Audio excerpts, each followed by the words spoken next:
आपका स्वागत है किस्से कविताएं में। आज सुनिए रविंद्रनाथ टैगोर की प्रसिद्ध कहानी इच्छा पूर्ति। सुबल चंद्र के बेटे का नाम सुशील चंद्र है, लेकिन हमेशा नाम के अनुरूप व्यक्ति भी हो ऐसा कतई जरूरी नहीं। तभी तो सुबल चंद्र दुर्बल थे और उनका बेटा सुशील चंद्र बिल्कुल भी शांत नहीं, बल्कि बहुत चंचल था।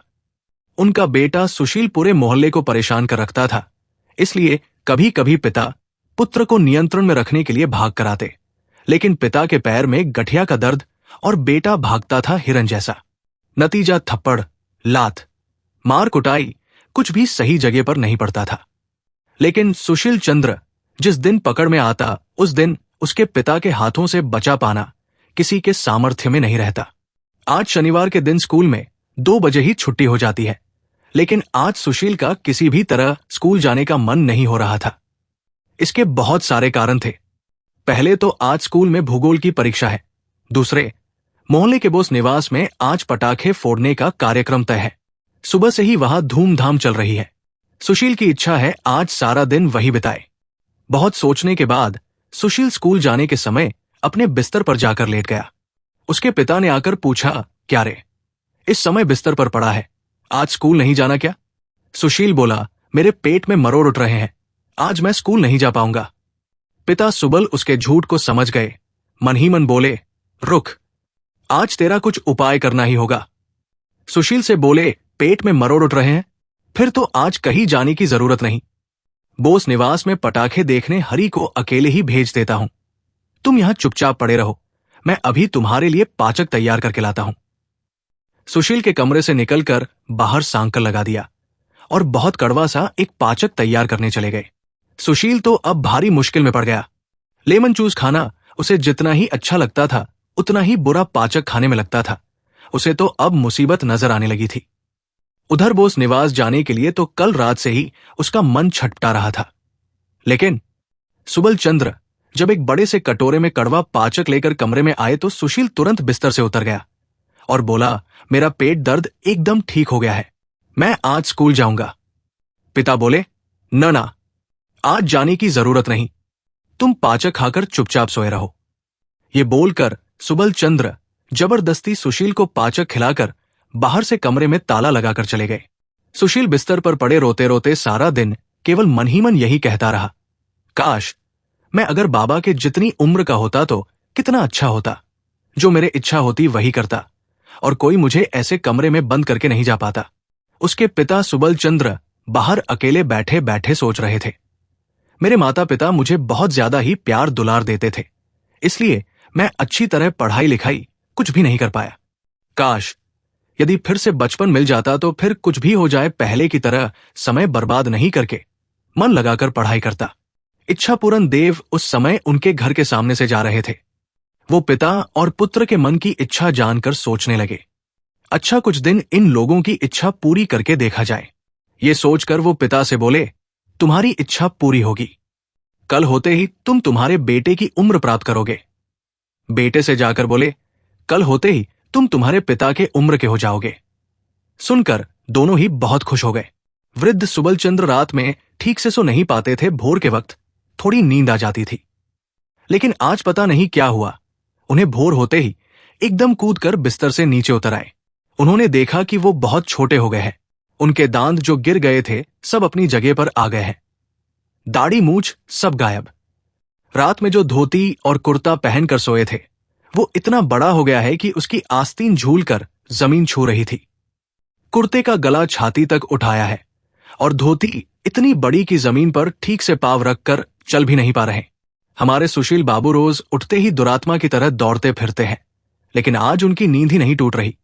जब अपने पिता सुबल चंद्र के चिल्लाने की आवाज से उसकी नींद खुली तो देखा उसके पहने हुए कपड़े इस तरह छोटे होकर चिपक गए हैं कि उसके चीथड़े होकर शरीर से अलग हो जाएंगे। पूरा शरीर बढ़ गया है। काले सफेद दाढ़ी मूछ के कारण आधा चेहरा दिखाई नहीं देता। उसके सर पर कितने बाल थे, लेकिन आज हाथ फेर कर देख रहा, सामने से गंजा हो गया जो कि दिन के उजाले में चमक रहा है।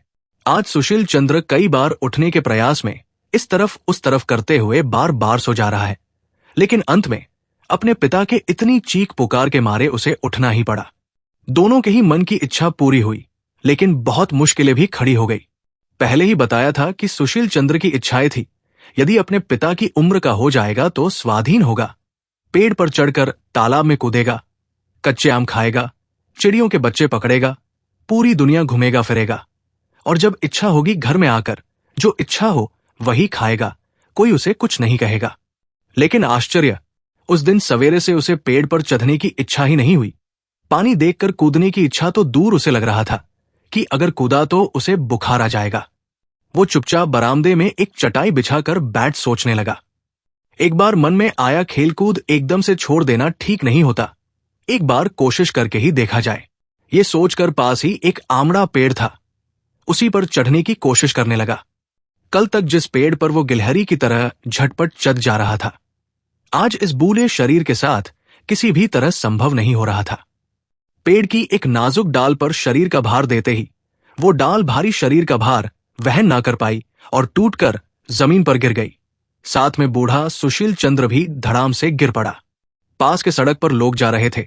उन्होंने जब एक बूढ़े को बच्चे की तरह पेड़ पर चढ़ने की कोशिश करते देखा तो हंसते हंसते बेहाल हो गए। सुशील शर्म से सर नीचा किए हुए फिर से उसी चटाई पर आकर बैठ गया। नौकर से बोला, सुनो, बाजार से 1 रुपए का लेमन जूस खरीद लाओ। लेमन जूस का सुशील चंद्र को विशेष लोभ था। स्कूल के पास के दुकान में वो रंग बिरंगे लेमन जूस सजाया हुआ देखता। 2-4 पैसे जो भी मिलते उसी से लेमन जूस खाता था। सोचता था जब पिता के जितना बड़ा हो जाएगा तब पॉकेट भर भरकर लेमन जूस खरीदेगा और जी भरकर खाएगा। आज नौकर 1 रुपए में ढेर सारा लेमन जूस खरीद कर ला दिया। उसी में से एक उठाकर उसने अपने दंत विहीन मुंह में डालकर चूसने लगा। लेकिन बूले मुंह में बच्चों की पसंद का लोजेन स्वाद मुताबिक नहीं बल्कि बेस्वाद लग रहा था। एक बार सोचा ये सब छोटे हो गए, बाबा को खिलाया जाए, लेकिन दूसरे ही पल सोचा ना, देना ठीक नहीं होगा, ये सब खाकर तबीयत खराब हो जाएगी। कल तक जो लड़के छोटे सुशील चंद्र के साथ कबड्डी खेलने आते थे, आज वो बूले सुशील चंद्र को देख छिटक कर दूर चले गए। सुशील सोचा करता था, पिता की तरह आजाद होने पर वो सारा दिन अपने लड़के दोस्तों के साथ डूडू आवाज करते हुए कबड्डी खेलता रहेगा। लेकिन आज राखाल, गोपाल, निवारण, अक्षय, हरीश को देखकर मन ही मन खींच उठा। सोचा अभी चुपचाप यहां बैठा हूं, अभी लड़के आएंगे और अचानक ही हुड़दंग मचाने लगेंगे। पहले ही बताया है, सुबल चंद्र अपने बरामदे में बैठकर रोज सोचा करते थे, मैं जब छोटा था शैतानी कर करके केवल समय ही बर्बाद किया है। अगर बचपन दोबारा मिल जाए तो एक बार शांत और अच्छे बच्चे की तरह सारा दिन कमरे का दरवाजा बंद करके सिर्फ पढ़ाई लिखाई करूंगा। यहां तक कि शाम को दादी मां के पास कहानी सुनने भी नहीं जाऊंगा। रात 10-11 बजे तक प्रदीप जलाकर पढ़ाई पूरी करूंगा। लेकिन बचपन वापस पाकर वो किसी भी तरह स्कूल जाने को तैयार नहीं। सुशील तंग होकर बोलता, बाबा स्कूल नहीं जाएंगे क्या? सुबल चंद्र मुंह नीचे कर सर खुजाते हुए धीरे धीरे कहते, आज मेरे पेट में मरोड़ उठ रहे हैं, आज स्कूल नहीं जा सकूंगा। सुशील चंद्र नाराज होकर बोला, जाएंगे कैसे नहीं? स्कूल जाते समय मेरा भी इस तरह खूब पेट दर्द हुआ है, मैं ये सब खूब जानता हूं। छोटा सुशील नित नए उपाय निकालकर स्कूल से अनुपस्थित रहता था कि इस वक्त सुबल चंद्र का उसे झांसा देने का कोई भी उपाय व्यर्थ था। सुशील जबरदस्ती छोटे पिता को स्कूल भेजने लगा। स्कूल से लौटकर छोटा पिता खेलने कूदने और उधम मचाने लग जाता। लेकिन उसी समय वृद्ध सुशील चंद्र एक रामायण की किताब लेकर सस्वर पाठ करना आरंभ कर देते। सुबल चंद्र के उधम मचाने के कारण वृद्ध पुत्र के पढ़ने में व्यवधान उत्पन्न होता था। इसलिए छोटे पिता को नियंत्रण में रखने के लिए उसे एक स्लेट पकड़ा देता जिसमें बहुत कठिन कठिन गणित के सवाल होते। इतने कठिन सवालों में से एक ही हल करने में छोटे पिता का 1 घंटा निकल जाता। शाम को बूले सुशील चंद्र के कमरे में और कई बूले मिलकर शतरंज खेला करते। उस समय सुबल चंद्र को ठंडा रखने के लिए सुशील चंद्र ने एक मास्टर रख दिया। मास्टर रात 10 बजे तक उसे पढ़ाता रहता। भोजन के विषय में सुशील बड़ा कड़क था, क्योंकि उसके पिता सुबल चंद्र जब वृद्ध थे उन्हें अपना खाना ठीक से हजम नहीं होता था। थोड़ा सा भी ज्यादा खा ले तो खट्टे डकार आने लगते थे। ये बात सुशील चंद्र को अच्छी तरह याद थी, इसीलिए वो अपने पिता को कैसे भी अधिक खाने नहीं देता था। इधर सुबल चंद्र के छोटे हो जाने के बाद से पेट में जैसे आग लगी रहती, हमेशा ही भूख लगती जैसे पत्थर भी खाए तो हजम हो जाए, ऐसी स्थिति हो गई थी। सुशील उन्हें इतना कम खाने देता कि भूख के मारे वो छटपट करते। अंत में सूख कर उनके शरीर की हड्डियां बाहर दिखने लगी। सुशील सोचा, जरूर कोई गंभीर बीमारी हुई है, इसलिए वो तरह तरह की दवाइयां खिलाने लगा। बूढ़े सुशील को भी रोज मुश्किलें आने लगी। वो अपने पहले की आदत अनुसार जो भी करने जाता उसे सह्य नहीं हो रहा था। पहले मोहल्ले में कहीं भी नाटक नौटंकी की खबर सुनता तो घर से भागकर ठीक पहुंच जाता था। चाहे जाड़ा बरसात कुछ भी हो, आज का सुशील ऐसा करते हुए सर्दी लगकर खांसी शरीर दर्द के साथ 3 सप्ताह के लिए बिस्तर पकड़ लिया। हमेशा से ही वो तालाब में नहाता है, लेकिन आज भी वही करने से हाथ पांव में गठिया का दर्द और सूजन उभर आया, जिसकी चिकित्सा करने में 6 महीने लग गए। उसके बाद से ही वो गर्म पानी से ही नहाता है और पिता सुबल चंद्र को भी तालाब में नहाने जाने नहीं देता। पुरानी आदत मुताबिक भूलकर जब भी पलंग से कूदकर उतरने जाता तो हाथ पैर की हड्डियां टंटना जाती है। मुंह में एक पूरा पान ठूंस का उसे ध्यान आता है कि उसे दांत नहीं है। चबाने में बहुत ही कष्ट है। बाल संवारने के लिए कंघी सर पर चलाते ही याद आता है कि सर पर तो बाल ही नहीं। जब कभी ये भूल जाता है कि वो अपने पिता की उम्र का हो गया है और पहले की तरह शैतानी करते हुए बूढ़ी आनंदी बुआ की मटकी पर पत्थर मारने लगता तो लोग बूले को बच्चों की तरह शरारत करते देख मारो मारो चिल्लाकर मारने दौड़ते। तब वो खुद ही संकोच में पड़कर चुपचाप घर में घुस जाता। सुबल चंद्र भी कभी कभी भूल जाता कि वो अब बूदा से छोकरा हो गया है और जाकर वहां बैठ जाता जहां और बूले लोग ताशपासा खेल रहे होते और बूढ़ों की तरह ही बातें करता तो वहां लोग उसे भगाने लगते, कहते, जाओ जाओ जाकर खेलो, यहां बैठकर बड़ों के बीच बड़ा बनने को चेष्टा मत करो। अचानक भूलकर मास्टर से भी बोल पड़ता, जरा तंबाकू दो तो, तलब लगी है। सुनकर मास्टर जी उसे एक पाव पर बेंच पर खड़ा कर देते। इसी तरह एक दिन नाई को बोला, कितने दिन हो गए तू मेरी दाढ़ी बनाने नहीं आया? नाई भी उसकी ओर देखकर जवाब दिया, आऊंगा और 10 साल बीतने दो फिर आऊंगा। फिर कभी कभी आदत मुताबिक जाकर अपने बेटे सुशील को पिटता तो सुशील उनसे कहता, पढ़ाई लिखाई करके यही शिक्षा मिली है, एक रत्ती लड़का और बड़ों पर हाथ उठाना। वैसे आसपास लोग जमा हो जाते और कोई थप्पड़ तो कोई डांट तो कोई समझाने लगता। तब सुबल एकनिष्ठ होकर प्रार्थना करने लगता, आहा, अगर मैं अपने बेटे सुशील की तरह बूढ़ा हो जाऊं और आजाद रहूं तो कितना ही अच्छा हो। इधर सुशील भी मन ही मन हाथ जोड़कर प्रार्थना करता, हे देवता, मुझे मेरे पिता की तरह छोटा कर दो।